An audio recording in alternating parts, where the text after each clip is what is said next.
What's up guys, it's Mark here back with another video. Hope you're doing really well today. Today I'm going to do another sort of lettering critique video. So I'm going to be critiquing an Instagram follower's lettering, which I haven't done for a while.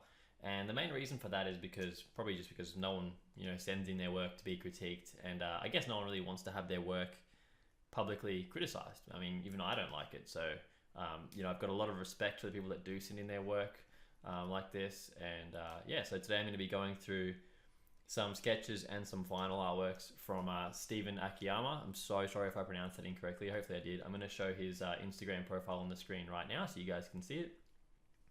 And mad respect again, dude, for sending in your work, man. I really, really appreciate that. I think that really shows a lot about you and that you're really keen to learn and stuff like that. So anyway, so I've got a few designs here. First up, one thing that's really cool about this is that Stephen's also given me his sketches so I can see some of his process and how he got to the final design that he actually landed on, which is really good because it gives me an insight into what's happening. And there's a couple of little things that are happening in the early stages of the sketch that aren't being corrected and they're being carried through and stuff like that. So that's really, really helpful for getting feedback. So the first design I've got here is this Dream On lettering, which has the sketches, and then after that I've got a couple more here. This start and finish lettering, and also this Merry Christmas script that I'm going to have a look at too. Okay, then, so I'm going to start with the Dream On script. So first of all, taking a look at the guides with the final design. First of all, I'm really glad to see that you used guidelines, because a lot of the work that I get sent on Instagram from people asking for tips and stuff like that, it's very clear that they didn't use guidelines at all. And guidelines are just a really easy way to make sure that your work, is aligned. It's really simple. You just have to draw a couple of quick guidelines and it will instantly prevent you from making some really common mistakes.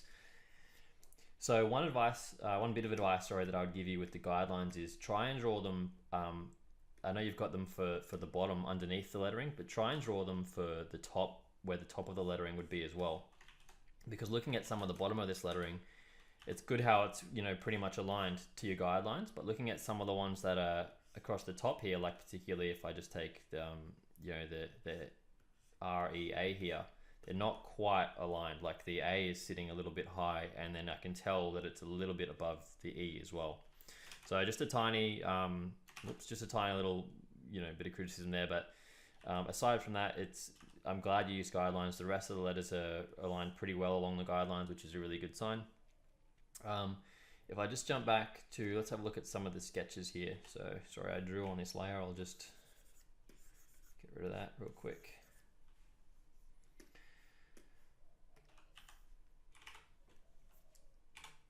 So just taking a look at the lettering as a whole, one thing that I liked is that you notice that when you have these two words in separate lines like this, visually there's two gaps. So there's one gap over here, and then there's another gap kind of in this space here. And I like that you've attempted to use, some of these flourishes and stuff like that to actually visually, balance it out a bit, which is really good. I particularly like this M. I do stuff like this at the end of my lettering a lot to, balance work like that. I probably wouldn't extend this one under here as far. I would probably stop it somewhere around there. But yeah, other than that's pretty cool. One thing I did notice is that this R here, there's something sort of going on with the distance between the R and the E. They're kind of close together, and there's a little bit too much of a loop here. It almost looks like another E that's there. So let's just look at the final real quick. Yeah, and so if I look at the final design too, you can see that these are really close together. And then some of your other letters, you've got more of a gap between them.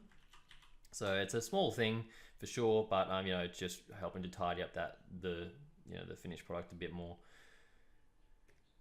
So with the R, I would probably try and keep it a little bit taller for one. So I tend to actually start the R a bit higher than some of the other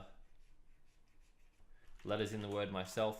It's up to you, but I would sort of keep it a little bit higher and then bring it down like that, if that makes sense. And that way it looks a little bit more like an R, and then you have a bit more of a balance here, which matches what you've got with these other letters. So then it would look a bit more like that, which is pretty good.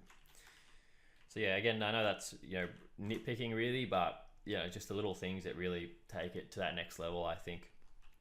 If I'm being, you know, real nitpicky again, a small thing I noticed was that the A is pretty wide in here, the bowl of the A. So although you did sort of correct that a little bit in the final design, which is good, but to me it feels a bit wide when compared to the narrowness of some of these other letter forms.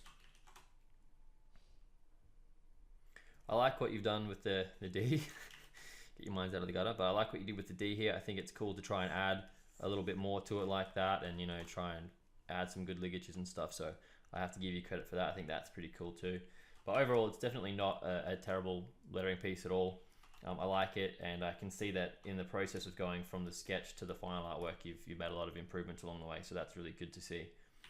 If I was just being really nitpicky again, the M, I noticed that this first part is quite narrow compared to the second part, and then when you compare that to the N is quite wide compared to both. So yeah, just thinking about trying to keep the spaces in there somewhat consistent, and yeah, for the N as well. Now with these ligatures and flourishes and stuff that you've got in here to try and balance it visually, like I said, I really like them. Some things that you could maybe consider, I just thought of this just then, but so I don't know if it'll work, but if you wanted to fill this gap, you can sometimes do something that leads off the O like that, and then you could maybe even balance that with something off the N. No, not so much the N, but I do kind of like the one that's off the O there, so that tends to help fill some of that visual gap that's on the left side. So yeah, overall, like I said, I think it's pretty good, so good job for sure. And yeah, hopefully that wasn't too nitpicky of me. So let's take a look at some of the other designs real quick. Okay, I'll start with this one here. Now I haven't actually looked at this design until just now basically, so I'm looking at it with fresh eyes, but some of the same sort of things that you did in the other design. So this A is really wide, the bowl, and this N, for example, is really quite narrow when compared to it. So there's a lot of yeah, just a lot of contrast between those shapes.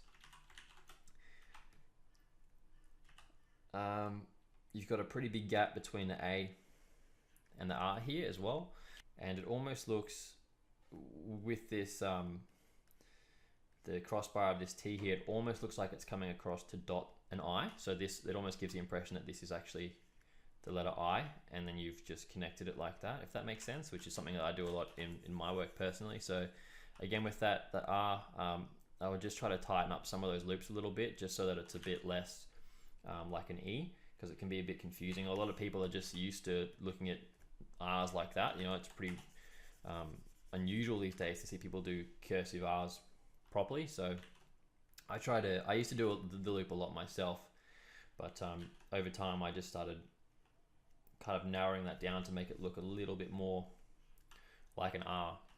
So just something small again.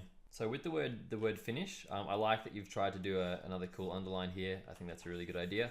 The only thing is that because it's connected off the F at first, it actually looks a bit like an E. It's clear when you actually look at it though, you know, it says start and finish, because you know that would just be the logical thing, but it does sort of still look a bit like an E to me. So there's a couple of other ways around it. You could just not use it off the F at all. I suppose you could maybe do something like that instead, which could work. If I just take a step back to the sort of guideline approach again, if I just draw one in there and then duplicate it, most of your letter forms are pretty consistently along those guidelines. So again, like I was saying before, that's really good to see. It's really refreshing to see. I would probably try and duplicate the same guidelines for both words if you didn't do that already. Again, these ones now, they're just a tiny bit short, but not a massive thing at all.